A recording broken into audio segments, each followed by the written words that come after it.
Next question. A cone, a hemisphere and a cylinder stand on the same base and have the same height. Find the ratio of their volume.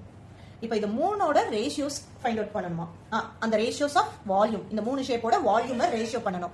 ரேஷியோனா இந்த மாதிரி is to வச்சு எழுதணும்னு சொல்லியிருக்கோம். Okay, அப்போ volume of cone is to volume of hemisphere is to volume of cylinder. இதை தான் நம்ம find out பண்ண போகிறோம். Okay, volume of cone formula என்னது? 1/3 pi r square h.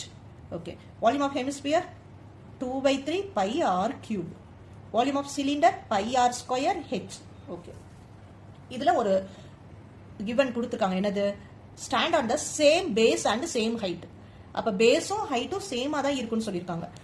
அப்ப நம்ம என்ன பண்ணிக்கலாம்? இந்த ஹைட்டும் பேஸும் சேம் தான். அப்ப இந்த ஹெச்சுக்கு பதில் நம்ம ஆரே யூஸ் பண்ணிக்கலாம். இங்கேயும் ஹெச் இருக்கு. அப்ப ஹெச் ஈக்குவல் டு ஆர். அது சைடில் கூட நம்ம எழுதிக்கலாம். R equal to H.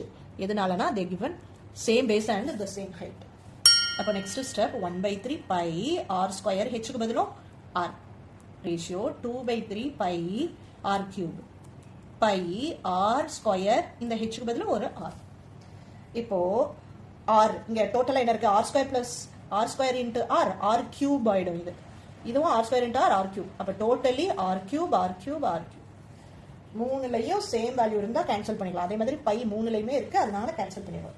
இப்போ ரிமைனிங் என்ன இருக்கு? 1/3 2/3. இங்க ஒண்ணுமே இல்லைன்னா 1 மட்டும் இருக்குன்னு அர்த்தம். நம்ம ஃபிராக்ஷனோட ஸ்டாப் பண்ணக்கூடாது. அப்போ இங்கெல்லாம் 3 இருக்குன்னா இங்கேயும் நமக்கு 3 வேணும். அப்போ இங்க 3 வேணும்னா நம்ம என்ன பண்ணிக்கிறோம்? மேலையும் இப்போ நமக்கு ஒரு கம்ஃபர்ட்டுக்கு ஒரு இடத்துல 3 மல்டிபிள் பண்றோம்னா அதை மேலையும் பண்ணிட்டோம்னா டேலி ஆயிடும். அதுக்காக இப்படி பண்றோம்.